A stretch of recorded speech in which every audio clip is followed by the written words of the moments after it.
इस साल की शुरुआत में जब अमेरिका ने यूरोपीय यूनियन देशों के साथ मिलकर रसिया के सारे बैंक्स को अचानक से स्विफ्ट मैकेनिज्म से बाहर कर दिया था। गाइस, स्विफ्ट का पूरा नाम है society for world wide inter bank financial telecommunication. ये दुनिया में अगर किसी देश को किसी और देश को ट्रांजेक्शन यानी पैसे भेजने हो उसके लिए काम आता है। इस तरीके से दुनिया भर के बैंक अंतर्राष्ट्रीय स्तर पर सुरक्षित और जल्दी से पैसे भेज सकते हैं और इसी सिस्टम से रसिया को बाहर कर दिया गया। उस समय भारतीय सरकार ने भी डी डॉलराइजेशन का मन बना लिया था। दोस्तों, डी डॉलराइजेशन का मतलब है दुनिया के बाजारों में जो डॉलर का एक राज है यानी प्रभुत्व है उसको कम करना है। दुनिया में सबसे ज्यादा लेन देन वाली मुद्रा के लिस्ट में इंडियन रुपीज यानी भारतीय रुपया 15 नंबर पर आता है और हमारी अर्थव्यवस्था दुनिया की 5वीं सबसे बड़ी अर्थव्यवस्था है। इसलिए भारतीय रुपए को वैश्विक मुद्रा के रूप में पूरी दुनिया में स्थापित करने के लिए भारतीय सरकार की वाणिज्य मंत्रालय यानी मिनिस्ट्री ऑफ कॉमर्स ने इंडियन करेंसी रुपए में अंतर्राष्ट्रीय ट्रेड सेटलमेंट को मंजूरी दी है, यानी भारतीय रुपए में बिल बनाना, भुगतान करना और आयात निर्यात करने को मंजूरी दे दी है। ऐसे ही देश के central bank reserve bank of India ने पिछले कुछ महीने में अपने पुराने पॉलिसी में कई सारे फेर बदलाव किए। हाल ही में भारतीय सरकार ने विदेश व्यापार नीति में कई सारे बदलाव करके भारतीय रुपए को फ्रीली कन्वर्टेड करेंसी के रूप में शामिल किया था, ताकि बाकी 4 विदेशी मुद्राओं की तरह भारतीय रुपए में अंतर्राष्ट्रीय व्यापार समझौता करने पर भारतीय व्यापारियों को ड्यूटी रिबेट्स और अलग अलग प्रोत्साहन दिए जाए। इसके अलावा सरकार ने निर्यातकों और बैंक के साथ मीटिंग करके उनकी क्या मांग है इसको जाना और उसी के आधार पर बाकी के नियम बनाए गए। अब ऐसा तो है नहीं कि भारत के निर्यातक यानी एक्सपोर्टर्स भारतीय मुद्रा को मजबूत करने के लिए अपना आर्थिक नुकसान करवाएंगे और जबरदस्ती कोई भी फैसला इनके ऊपर थोपना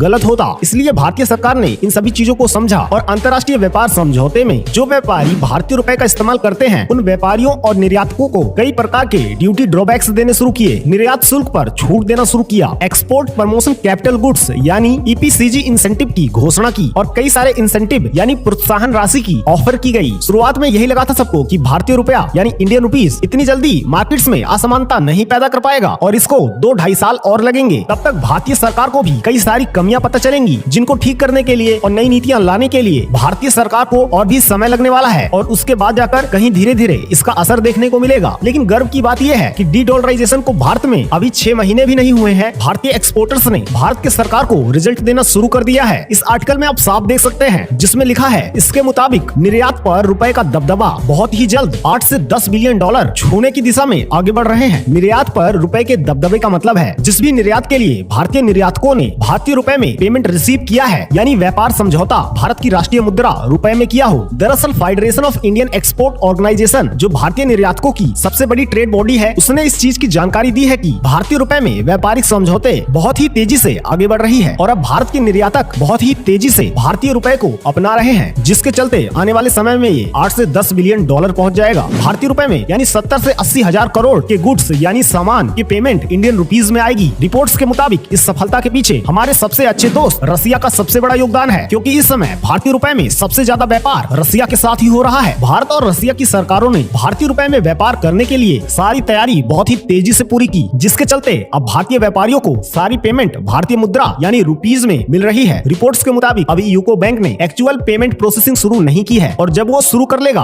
तब ये अमाउंट और भी तेजी से आगे बढ़ेगा, क्योंकि रसिया के गैज़प्रोम बैंक ने भारत के साथ व्यापार करने के लिए यूको बैंक के साथ वॉस्ट्रो अकाउंट खोला है। आने वाले समय में यूको बैंक से भी रसिया के साथ व्यापार समझौते और भी ज्यादा बढ़ेगी। रिपोर्ट्स के मुताबिक बाकी करेंसी यानी बाकी मुद्राओं की तरह भारतीय रुपए में व्यापार समझौता करने के लिए जो भी इंसेंटिव्स की घोषणा की थी उसने निर्यातकों को और भी ज्यादा भरोसा दिया है और अब भारत के व्यापारियों ने यूएस डॉलर या फिर यूरो की जगह भारतीय रुपए में व्यापार करना शुरू कर दिया है। और अब देखा जाए तो पहले ही फाइनेंशियल ईयर यानी वित्तीय वर्ष में 8 से 10 बिलियन डॉलर्स के निर्यात समझौते में भारतीय रुपए का इस्तेमाल होना बहुत बड़ी कामयाबी है। हालांकि साल खत्म होते होते ये आंकड़ा 15 से 20 बिलियन डॉलर्स तक पहुंच सकता है, क्योंकि रसिया आने वाले समय में कई सारी चीजें भारत से खरीदने वाला है जो उसको बाकी देश नहीं दे रहे हैं। खुशी की बात यह है कि इंडियन रुपीस को प्रमोट करने का विचार भारतीय सरकार के मन में बिल्कुल ही सही समय पर आया है। फिलहाल मोदी सरकार के द्वारा चाहे विदेश नीति हो, अर्थव्यवस्था हो, हर क्षेत्र में जो मोदी जी देश को आगे बढ़ाने का काम कर रहे हैं उसको लेकर आपके क्या विचार हैं कमेंट में बताइएगा। जय हिंद, जय भारत।